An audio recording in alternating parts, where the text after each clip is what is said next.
Hi friends, Lucent का सामान्य विज्ञान का प्रैक्टिस सेट का ये दूसरा दिन है। हम लोग बस क्वालिटी को धीरे धीरे हम बढ़ाते ही जा रहे हैं।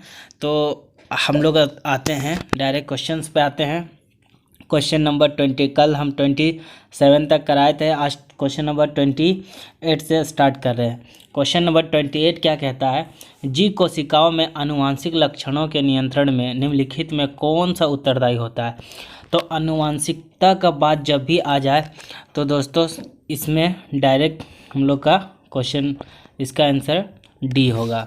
आनुवांशिकता हमेशा डीएनए ही बेसिस पे ही होता है। क्वेश्चन नंबर 29 की तरफ आएंगे। क्वेश्चन नंबर 29 कहता है, पुरुष में पुरुषत्व के लिए कौन सा गुणसूत्री संयोजन उत्तरदायी है।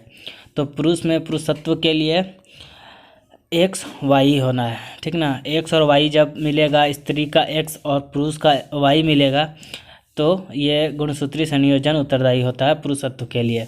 मतलब जो आने वाला जो ऑफस्प्रिंग होगा, आने वाला जो बच्चा होगा वो पुरुष होगा या महिला होगा। तो अगर पुरुष होगा तो एक्स वाई संयोजन होगा तभी वो पुरुष हो सकता है, नहीं तो एक्स और एक्स संयोजन होगा तो वो स्त्री हो जाएगी।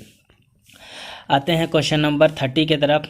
मनुष्य में कौन से क्रोमोसोम के मिलने से बालक का जन्म होता है। तो दोस्तों अभी बताएं ऊपर में वही है कि पुरुष का वाई और स्त्री का एक्स मिलना चाहिए। मतलब कि क्वेश्चन नंबर 30 का ऑप्शन नंबर सी जो है ये करेक्ट आंसर होगा। क्वेश्चन नंबर 31 की तरफ आते हैं। शरीर में लगी चोट की मरम्मत के लिए किस प्रकार के सेल विभाजन का प्रयोग किया जाता है। तो शरीर में जब भी चोट लग जाए तो हम लोग किस प्रकार का सेल विभाजन होता है। तो केवल इसमें समसूत्रण होता है, केवल समसूत्रण होता है। क्वेश्चन नंबर 31 का आंसर होगा केवल समसूत्रण होता है। आते हैं क्वेश्चन नंबर 32 की तरफ। गुणसूत्रों के आकृतीय विज्ञान का अच्छी तरह से अध्ययन किससे किया जा सकता है। तो गुणसूत्रों का आकृतीय विज्ञान हम लोग मध्य अवस्था में ही करते हैं। मतलब 32 का ऑप्शन नंबर सी हो जाएगा करेक्ट आंसर। क्वेश्चन नंबर 33 की तरफ चलते हैं। विषाणु में निम्नलिखित में कौन सी एक विशेषता नहीं होती है। तो कौन सी विशेषता नहीं होती है। तो विषाणु में ये जो कोशिका भित्ति की मौजूदगी, ये विशेषता विषाणु में नहीं पाई जाती है। मतलब ऑप्शन नंबर डी होगा इसका करेक्ट आंसर।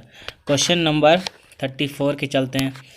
34 में कहता है विषाणुओं में होता है।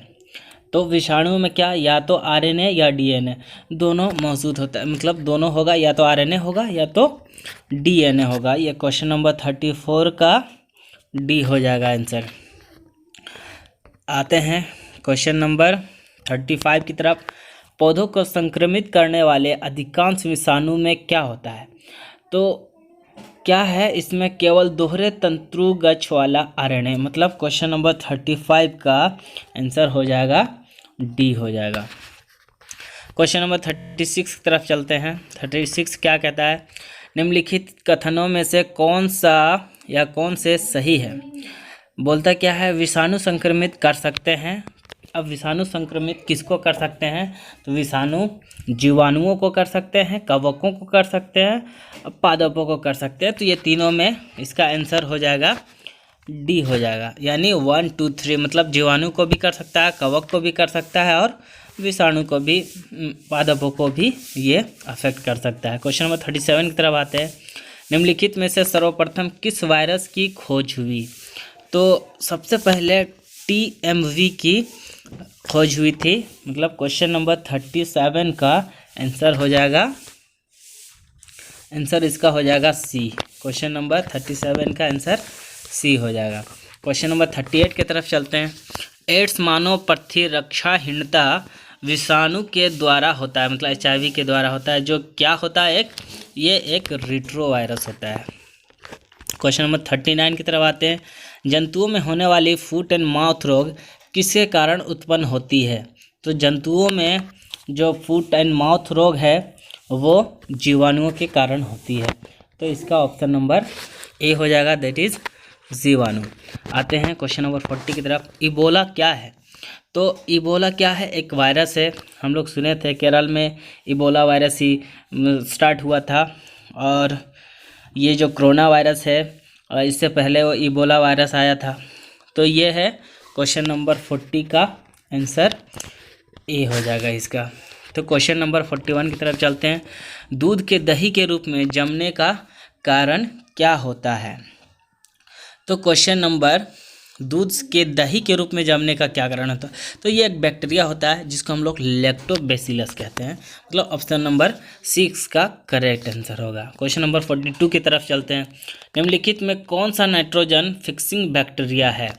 तो इसमें जो है कौन सा ये बहुत इंपॉर्टेंट क्वेश्चन है, बहुत सारे एग्जाम में ये क्वेश्चन पूछा जाता है। तो इसका आंसर हो जाएगा राइजोबियम हो जाएगा, आंसर बी हो जाएगा इसका। तो फ्रेंड्स आगे चलते हैं। बोलता है सिम्बियोटिक कीटाणु जो कि वातावरणीय नाइट्रोजन के स्थिरीकरण के लिए उत्तरदायी है, किस में पाया जाता है? तो सिम्बियोटिक कीटाणु वातावरण के लिए जो इम्पोर्टेंट है वो कहाँ पाया जाता है?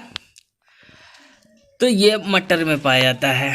आते हैं अगला क्वेश्चन 44 आते हैं। फलीदार पादपों की जड़ों में उपस्थित गांठों में पाए जाने वाले नाइट्रोजन स्थिरीकरण जीवाणु, मतलब नाइट्रोजन फिक्सेशन जीवाणु जो होते हैं वो क्या होते हैं? तो ये एक तरह के सहजीवी होते हैं।